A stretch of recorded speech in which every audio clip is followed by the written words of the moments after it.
அவர்கள் இங்கே வந்து பார்த்திருக்க கூடும். இவரும் பல இடங்களுக்கு போயிருக்க கூடும். பல இடங்களை போய் பார்த்திருக்கிறார். அப்படின்னா ஏராளமான மனிதர்களுடைய தொடர்பு அவருக்கு ஏற்பட்டிருக்கு. அவர்களுடைய வாழ்க்கையை பற்றிய சிந்தனைகள் எல்லாம் அவருக்குள்ளே இருந்திருக்கணும். இதெல்லாம் வந்ததுனாலதான் அவர் யோசிச்சு பார்த்து, அவரா இதை ஒண்ணும் பெருசா சொல்லிடல. அவருக்கு முன்னாடியே நீங்க தமிழ் இலக்கியத்தை பார்த்தோம்னா, இந்த பொண்ணு மலையில ஆட்டம் போட்டுக்கிட்டு தெரியுதா, நல்ல பெரிய வசதியான வீட்டு பிள்ளை, குறிஞ்சி நிலம், அதுல மலைப்பகுதிகளில் ஆடி பாடி திரிகிறாவா, நல்ல செல்வந்த வீட்டு பிள்ளை. அவளுக்கு தோழியர்கள்லாம் நிறைய இருக்காங்க, வராக போறாங்க. திடீர்னு ஏதோ ஒரு மானு உள்ள வந்துச்சு, இல்ல ஒரு ஒரு ஏதோ ஒரு விலங்கு உள்ள வந்துருச்சு, யானை. அவ்வளவுதான். கொஞ்ச நேரத்துக்குள்ள ஒருத்தன் விரட்டிக்கிட்டே வந்தான். அதை பார்த்தான். பார்த்துட்டு சொல்றான், கேட்கறான், இங்கே இது மான் வந்துச்சா இது யானை வந்துச்சான்னு கேட்கிறான். அவ்வளவுதான். அவன் கேள்வி அவ காதுகள்ல போய் விழுது. அவனை பார்த்துட்டா. முதல்ல பலரும் தான் பார்த்தாங்க. அங்க இருக்கக்கூடிய பெண்கள் இவளுக்கு தோழிமார் இருக்காங்க, இவள் நெருக்கமான தோழிலாம் இருக்காங்க. ஆனா இந்த பொண்ணு பார்த்த பார்வையிலேயே ஒரு இக்கண்ணா விழுந்துருச்சு. அவனுக்கும் இவளை பார்த்த பார்வையில இத்தனை பேரை பார்த்திருக்கிறான். அவ்வளவு பேரை பார்த்ததுல அவங்களெல்லாம் விட்டுட்டான். இந்த பொண்ணை மட்டும் குறிப்பா பாக்குறார். இதத்தான் நம்ம பெரியவா என்ன செஞ்சான் அந்த காலத்துல, இது எப்படி, அது எப்படி நடந்துச்சு, எத்தனை பேர் இருக்காங்க, இந்த பொண்ணு பேர்ல மட்டும் அவனுக்கு ஆசை வர காரணம் என்ன, அவன் பேர்ல அவளுக்கு ஆசை வர காரணம் என்ன. இப்ப நமக்கும் நடக்குது இல்ல, பல வீடுகளுக்கு வீட்டுல வர சொல்றாங்க, இந்த பாரா பாரா இதானா உனக்கு எதை பிடிக்குதுன்னு சொல்றான்றாங்க. நம்மள எல்லாத்தையும் பூரா பார்த்தோம். பார்த்துட்டு ஒன்னும் தோணலை அப்படின்றோம்.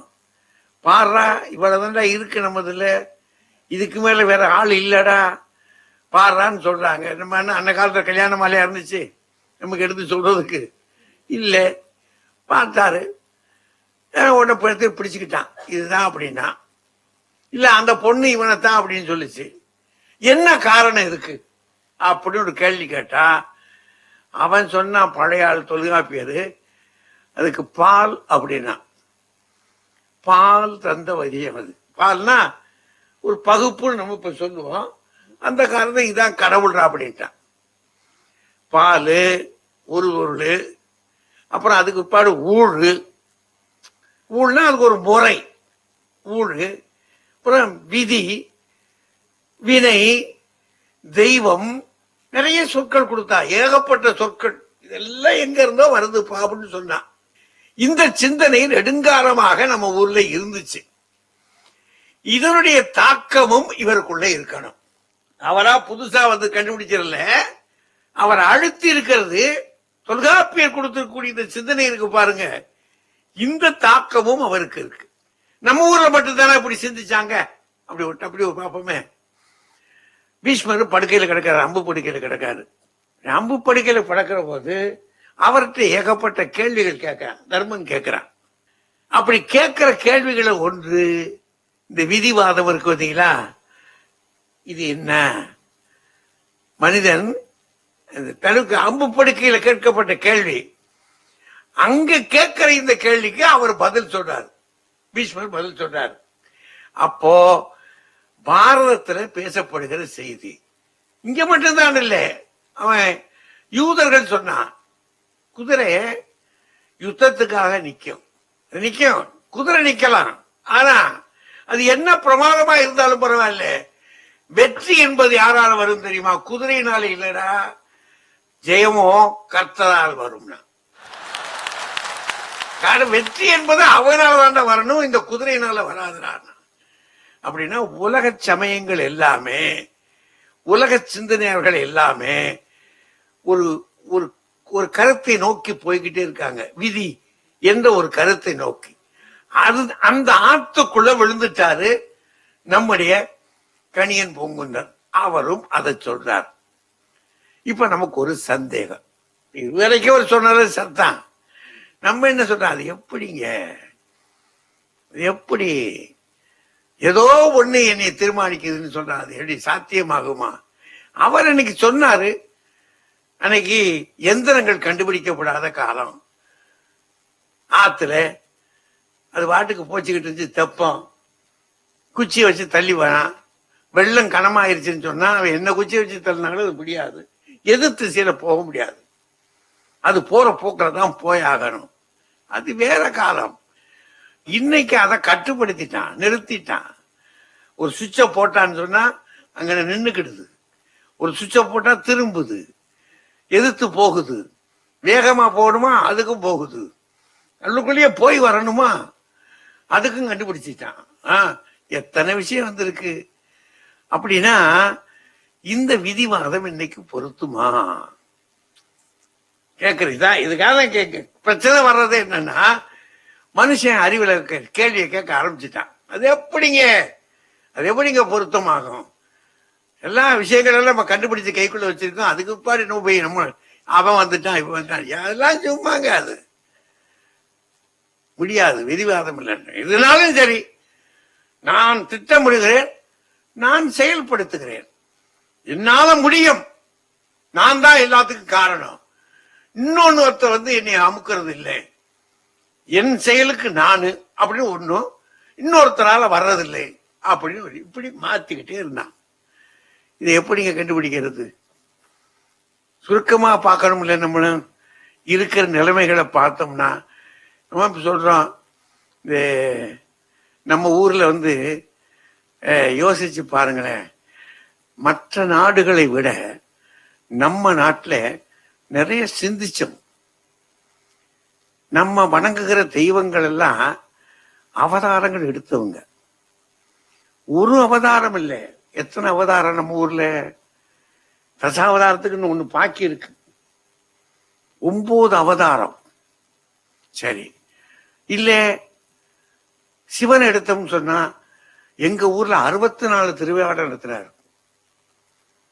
அப்படின்னா இறைவனே இந்த மண்ணுக்கு வந்தான், அவனே இங்க இப்படி இருக்கணும் என்று நடத்தினான். ராமன் ஆண்டான், கிருஷ்ணன் ஆண்டான், சிவன் ஆண்டான், பார்வதி ஆண்டாள், யார் இங்க ஆளல? இத்தனை பேர் ஆண்ட பிறகும் இந்த மண் இத்தனை மோசமாக போனதற்கு என்ன காரணம்? இப்படி கேட்கிறான் கேள்வி.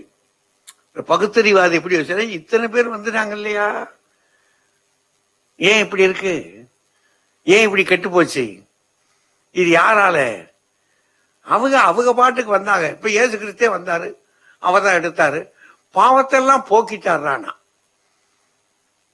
பாவத்தெல்லாம் போக்கிட்டார்ல, பிறகு இப்ப மோட்சம் வந்திருக்கணும்ல அப்படின்னா அப்படி ஒரு பார்வை பார்க்க. அப்படி எல்லார் பாவத்தையும் தான் போக்கியாச்சுல, போக்குன உட்பாடு என்ன ஆகணும், பழையபடிக்கு ஏதேனும் தோட்டம் வந்தாகணும், ஆதாமும் ஏவாளும் நிக்கணும், ஆடை இல்லாம நிக்கணும், மாறணும்லப்பா அப்படின்னா இவன் வில்லங்கமான ஆளுகிட்ட பேசாத, அவன் பாட்டுக்கு போயிடுறான்.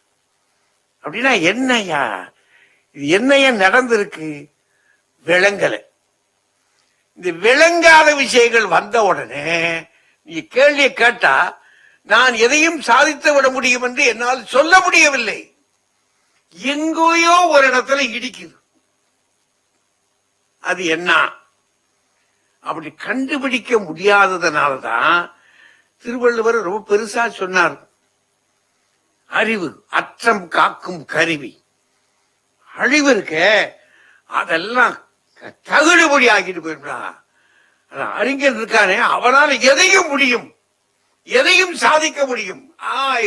எத்தனையோ பகுத்தறிவை பற்றி பேசினார், பேசிக்கிட்டே போற போதே கடைசி இப்படி ஒரு போடு போட்டாரு, தெய்வத்தினால முடியலையா, கடவுளாலேயே முடியலன்னு வச்சிருக்கா, தெய்வத்தாலே முடியாட்டியும் கூட நீ மட்டும் எந்திரிச்சு நின்று இதை என்னால குடும்பத்தை காப்பாற்ற போறேன்னு போனேனாக்கும், அதே தெய்வம் மடிதற்று தான் முந்தர் வேட்டியை மடிஞ்சு கட்டிக்கிட்டு வந்து உனக்கு உதவி செய்யும்டா போடா அப்படின்னாரு. எங்க பையன் கேட்டிருக்காங்க, என்ன இங்க இப்படி சொல்றாரு, இங்க இப்படி சொல்றாரு. என்ன அர்த்தம்? இந்த ரெண்டு சிந்தனைகளும் இருந்துகிட்டே இருக்கு.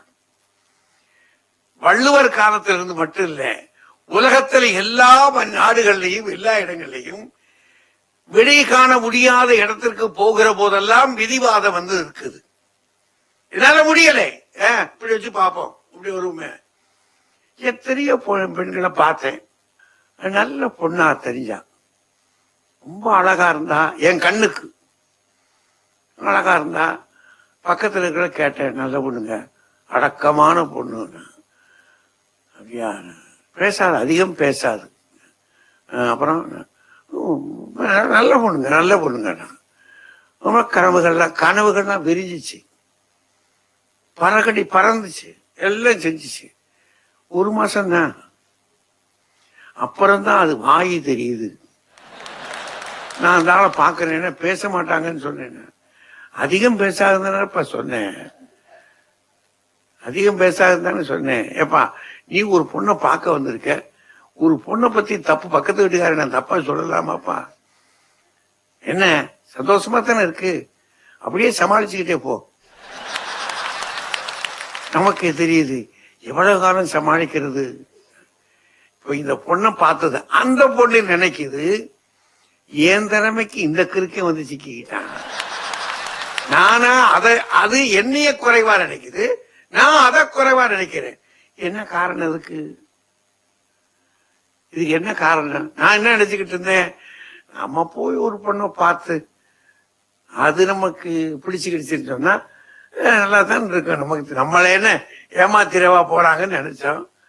ஏன் அறிவு சிரமப்பட்டு போச்சாங்க, ஒண்ணும் முடியலையே. பெரியவன் திருவள்ளுவர்கிட்ட தான் ஓடுறோம். அறிவை வச்சுக்கிட்டு நாங்க பேசிக்கிட்டு இருந்தோமே, அதை வச்சுக்கிட்டு பேசும்போது அவர்கிட்ட போய் என்னையா விஷயம், என்ன காரணம் அப்படின்னா, அப்படியே ஓ அறிவுல 3 விவகாரம் குடியிருக்கு. உன்னுடைய அறிவுக்கு 3 விவகாரம் உன்னோட கூட சுமந்துகிட்டே இருக்கும் மேல. ஒண்ணு, நீ ஆசையப்பட்டது இல்லையா இதுலயும். ஆசைப்படாத மனுஷன் இருக்க முடியுமா? ஆசையே வேணாம்னு சொன்னது தானே புத்தர். அதை சொல்லும் போதே பையன் கேட்கிறான், அதையே சார் ஆசைப்பட்டு சொன்னாரு. ஆசையே வேணாம்னு சொன்னதுக்கு அவருக்கே சார் ஆசை வந்துச்சுன்னு. அவன் நிலைமையை பாருங்களேன். ஆசை எல்லா மனிதரிடமும் இருக்கு, ஆசை. சரி, அந்த ஆசை நிறைவேறாத போது எனக்குள்ளே வருவது என்ன? கோபம், ஆத்திரம் வருது. என்னடா இவ்வளவு முயற்சி எடுத்தோம், நம்மளை மீறி ஒண்ணு ஆயிப்போச்சே அப்படின்னு எனக்குள்ள ஒரு சினம் வருது. இந்த ஆசையும் சினமும் சேர்ந்த பிற்பாடு என்னுடைய அறிவிலே ஒரு மயக்கம் குழம்பு போச்சு. அது அதத்தான் 3 வச்சு என்ன சொல்றாரு திருவள்ளுவர்? காமம், வெகுளி, மயக்கம், இம்மூன்றின் நாமம் கெடும் நோயினார். உனக்குள்ள இருக்கக்கூடியதெல்லாம் இந்த 3 இருக்கு, எல்லா மனிதனுக்குள்ளேயும் இருக்கு. எப்போது இந்த 3ஐ விட்டு நீ வெளியேறையோ, எப்ப வெளியேறது? எப்ப நீ வெளியேறுவ அப்படின்னா, பற்றுக பற்றத்தான் பற்றினார். ஆசையை விடணும் இல்லையா? அந்த ஆசையை விடுவதற்கு நீ அவங்கிட்ட போய் சேரு அப்படின்னார். இது என்னைக்கு எனக்கு வாய்க்க போகுது? முடியாது. அதனால்தான் பெரியவன் என்ன செஞ்சான், இந்த செய்திகள் எல்லாம் வந்த பிற்பாடு, யாரும் காரணம் இல்லை, நான் தாயா காரணம். எனக்கு வந்திருக்க நல்லதுக்கோ கெட்டதுக்கோ நான் ஏன் ஊரை குறை சொல்லணும்? ஊரை ஏன் நான் சொல்லணும்? நான் தான் காரணம். நான் தான் காரணம் என்று சொல்லிக் கொள்கிறவன் ஞானி. எப்போ ஒருத்தர் இது நான் தான் இதுக்கு காரணம் அப்படின்னு சொல்றானோ அவன் ஞானி. ஊரையே இதான் காரணம், இவனாலதான் காரணம், இவனாலதான் காரணம் அப்படின்னு சொல்றான்னு சொன்னா அவன் தன் மீது இருக்கக்கூடிய குற்றத்தை அடுத்தவர் மேல் சுமத்துவதற்கு ஆசைப்படுகிறார் அர்த்தம். அதனால பெரியோர்களே, பெரியவன் இப்படித்தான் நினைச்சு பார்த்தான். நல்லதோ கெட்டதோ எனக்கு வருவது எல்லாம் அடுத்தவரால் அல்ல, என்னால்தான் எல்லாம் விளைந்தது என்று சொல்லி எப்போது அவன் பணிகிறானோ, பணியுமாம் பெருமை என்று சொன்னான் அல்லவா பெரியவன், எப்போது அவன் பணிகிறானோ அந்த பணிவு வர வர வர வர உள்ளபடியே அவனுக்கு மட்டுமல்ல அவன் அருகில் இருப்பவர்களுக்கும் நல்லது விளையும் என்று நம்பினார்கள். அந்த நம்பிக்கை என்றும் நடக்க வேண்டும் என்று சொல்லி உள்ளபடியே நல்லதும் சரி தீமையும் சரி அடுத்தவரால் அல்ல நம்மால் தான் வந்தது என்று நினைப்போம். நம்மால் தான் வந்தது என்று பிறரை குற்றங்காட்டுவதை விட நம்மை நாமே வருத்தி கொண்டு திருந்துவது நல்லது என்று சொல்லி வாய்ப்பிற்கு நன்றி கூறி விடைபெறுகிறேன். நன்றி, வணக்கம்.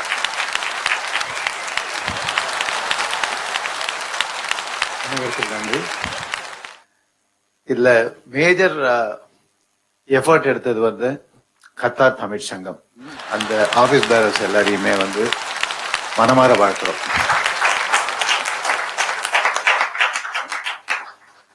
இந்த நிகழ்ச்சியில அங்க பேசினவங்களும் அருமையா பேசினாங்க. நம்ம பாரதி பாஸ்கர் அண்ட் ராஜாவுடைய பேச்சை பத்தி கேட்கவே வேண்டியதில்லை. அவங்க பேசினது நம்ம எல்லாருக்கும் நியாயமா இருந்தது. இவங்க பேசும்போது ஒண்டிதான் ரெண்டு கட்சியும் நியாயமாப்படுறது. அது எப்படிதான் புரியல. இந்த ரெண்டு கட்சியும் நியாயத்தையும் அலசி அதுக்கு ஒரு தீர்ப்பு சொல்றதுக்கு வந்து ஐயா மாதிரி தவிர வேற யாராலையும் முடியாது. ஒரு நேஷனல் அவார்டு, அது பத்மஸ்ரீ அவார்டு வாங்கின ஒரு பெரியவர் தன்னை ஒசத்திக்காம தன்னோட பேசக்கூடிய ரெண்டு பேரை உங்களுக்கு எல்லாம் தான் இந்த பரிசு முன்னாடி கிடைச்சிருக்கணும்னு சொல்ற அளவுக்கு இன்னைக்கு பேசினார் பாருங்க. கண்ணில் தனி வந்து எந்த ஒரு உயர் நிலைக்கு வரக்கூடிய, அதாவது உலக தமிழர்களால் போற்றப்படக்கூடிய ஒரு பெரும் பிறவி. இவர் தமிழ்ல வந்து சாதாரணமான ஆளுன்னு யாரும், இவர் எழுதின புக்ஸ் எல்லாம் கண்டினியூ பண்ணி படிச்சாதான் உங்களுக்கு இவரோட பெருமை தெரியும்.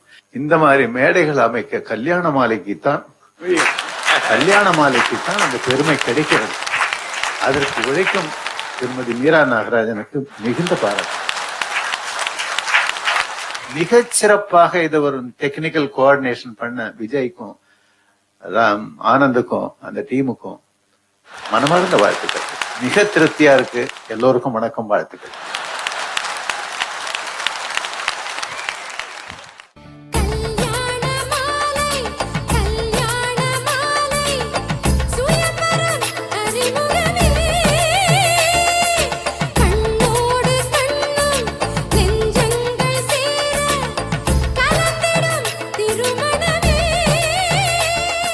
உங்கள் வீட்டு வரனுக்கு மிகச் சிறப்பான இல்வாழ்க்கை துணை அமைய பதிவு செய்து கொள்ளுங்கள். kalyanamaalai.com.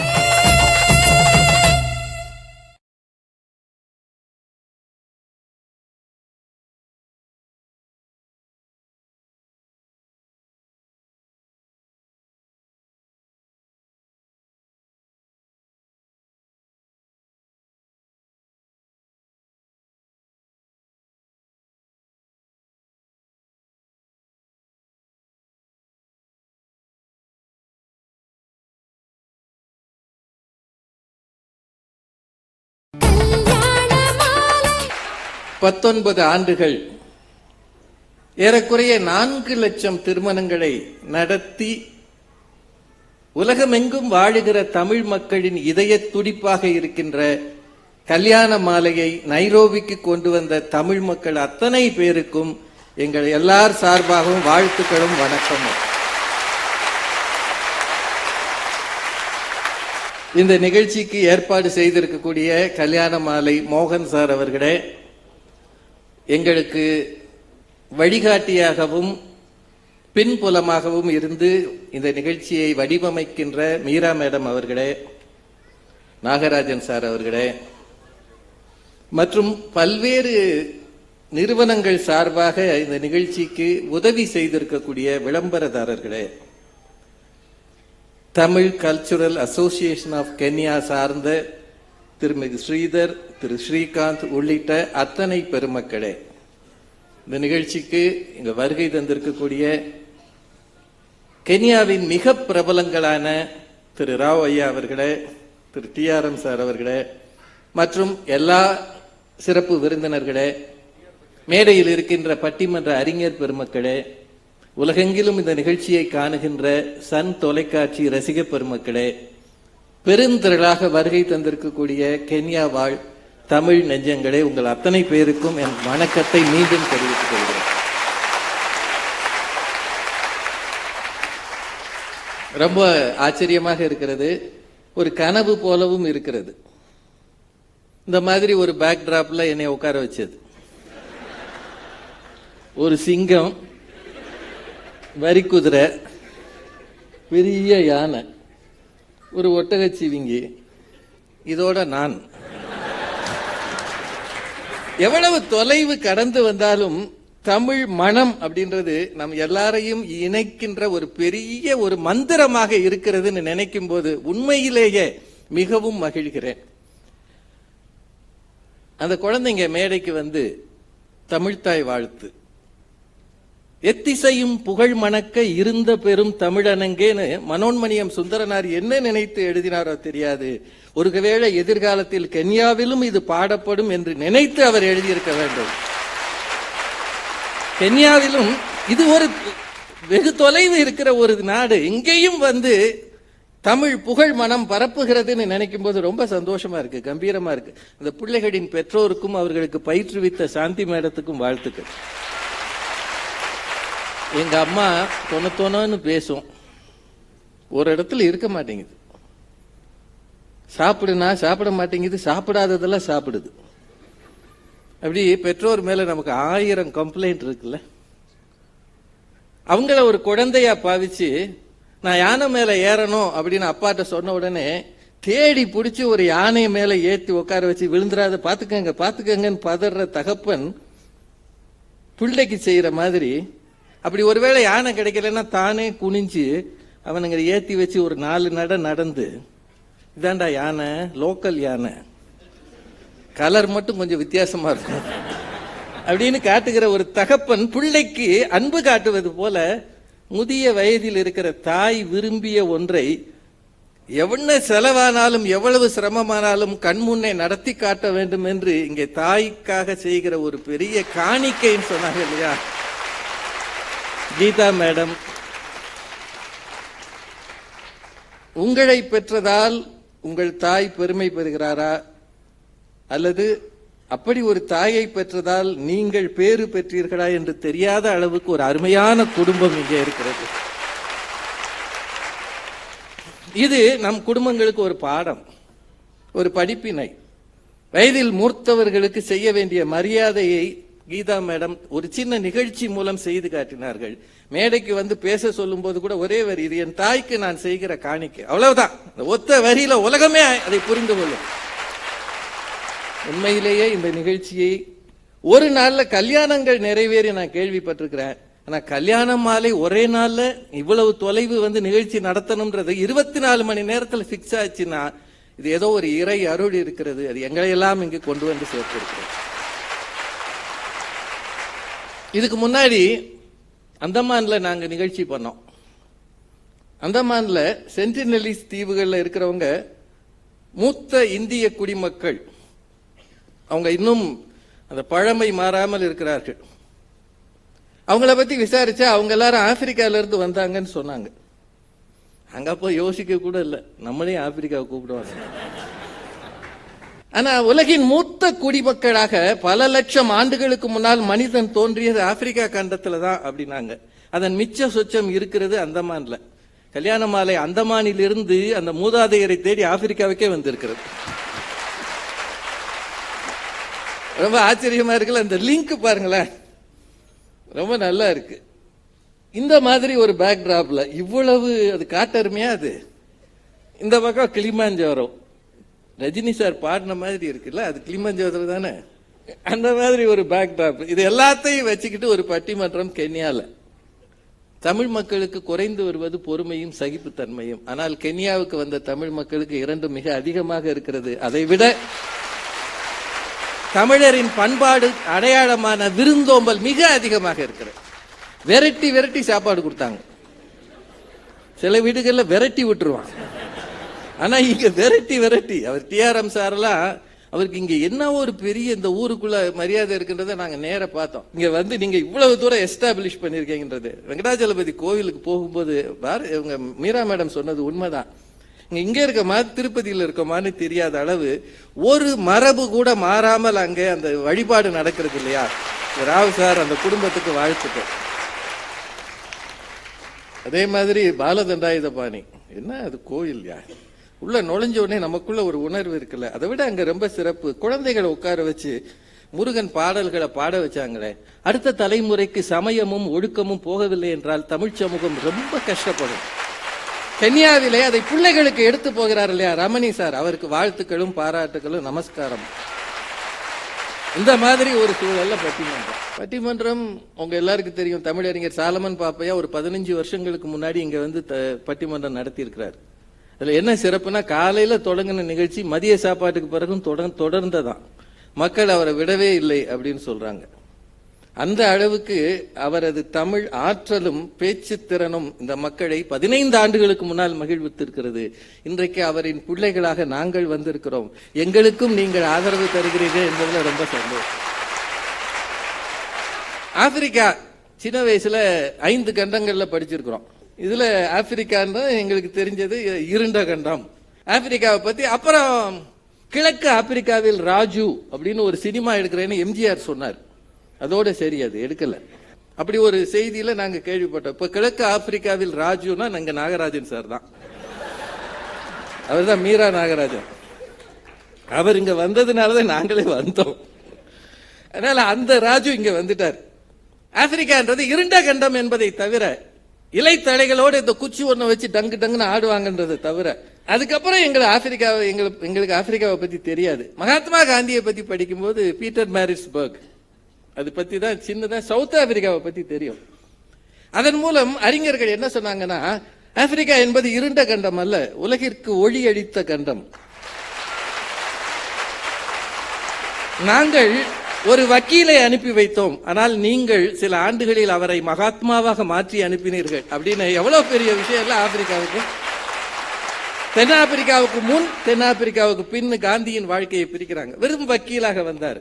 பேர்பட்ட பெருமைக்குரிய இந்த ஆப்பிரிக்காவில் கிழக்கு பகுதியில் இங்க வரப்போறோம்னே பயங்கரமான கனவு கற்பனை. ஏன்னா முதல்ல இது ரொம்ப சூடா இருக்கும்னு நினைச்சோம். ஆப்பிரிக்கானாலே பூமத்திய ரேகைக்கு பக்கத்துல இருக்கு. இங்க என்னையா இது ஏசி போட்ட ஊரா இருக்கு, கம்பளி இல்லாம போக முடியாது போல என்ன மாதிரி ஆளு. நான் மட்டும் அப்படி இல்லை. அந்த பார்க்குக்கு போனோம், சிங்கமுமே கம்பளி தேவைப்படுதுன்னு உள்ளே படுத்துக்கிடுச்சு. இவங்க எல்லாம் சொன்னாங்க நிறைய சிங்கங்கள் குறுக்க வரும்னாங்க. எங்களை பார்த்தோன்னே அது எந்திரிக்கவே மாட்டேங்குது. நாங்களும் 3/4 மணி நேரம் வேன்லயே நின்னோம். அது எந்திரிக்காட்டி கூட பரவாயில்லையா, லேச திரும்பியாவது பார்க்கலாம்ல. திரும்பிச்சு, எதிர் திசையில திரும்பிச்சு. எங்களை 4 ஒட்டகச்சிவிங்க மட்டும் எட்டி பார்த்துட்டு அது பாட்டுக்கு சாப்பிட்டு போயிருச்சு. ஒட்டகச்சிவிங்க அது என்ன ஒரு 3 மாடியில ஏதாவது இருந்தா கூட தின்ட்டு போயிரும் போலயே. 3வது மாடியில ஏதாவது சமைச்சு வச்சிருந்தோம்னா அதை அள்ளி சாப்பிட்டு போயிரும் போல, அவ்வளவு உயரமா இருக்கு. இதுதான் நாங்க பார்த்தோம். வேற என்ன எங்களுக்கு தெரியும் ஆப்பிரிக்காவை பத்தி? மீரா மேடம் சொன்னாங்க மக்கள் ரொம்ப நல்லவங்க, நாங்க பார்த்துட்டோம் அப்படின்னு சொன்னாங்க. வேற ஒண்ணுமே தெரியாது. ஒரே ஒரு விஷயத்துல எனக்கு ரொம்ப வருத்தமா இருந்தது, இன்ஜெக்ஷன் போட்டா தான் அங்க போகணும்னாங்க. நான் சொன்னேன் இது வரைக்கும் நான் நிறைய நாட்டுக்கு போயிருக்கேன் மேடம், விசா வாங்கித்தான் போவோம், ஊசி போட்டு போகணும்னா ஒரே நாடு இந்த நாடு. அதை கூட விட்டுலாயா, ஊசி போடுறது என்ன சுருக்குன்னு முடிஞ்சிருச்சு. அதுக்கப்புறம் போலியோ டிராப்ஸ் போட்டாங்க பாருங்க. நான் கூட இனிக்கு மாக்கம் நினைச்சு வாய ஆணு திறந்துட்டையா, அது என்ன சுவைனே தெரியல. அந்த சுவை உள்ள இறங்கவும் மாட்டேங்குது, அது போகவும் மாட்டேங்குது. அதை விட அந்த அம்மா சொல்லி 1/2 மணி நேரத்துக்கு தண்ணி கூட குடிக்க கூடாது. நான் அப்பதான் நினைச்சேன், இந்த சின்ன குழந்தைகளுக்கெல்லாம் இஷ்டத்துக்கு போலியோ டிராப்ஸ் போடுறாங்க இல்லையா, அது என்ன பாடுபடும் சொல்ல முடியாத பிள்ளைங்க. எனக்கு முன்னாடி பாரதி மேடம் போட்டுட்டு இப்படி வாயை மூடிக்கிட்டு முன்னாங்க ரசிக்கிறாங்களாக்கும் நினைச்சேன். எனக்கு போட்ட பிறகுதான் அவங்க சொல்லாம கஷ்டப்பட்டிருக்காங்க. ஒரு வகையில நீங்க எல்லாம் கொடுத்து வச்சவங்க. ஊசி போட்டு போலியோ டிராப்ஸ் போட்டு உங்களை தேடி எந்த சொந்தக்காரனும் வரமாட்டான்.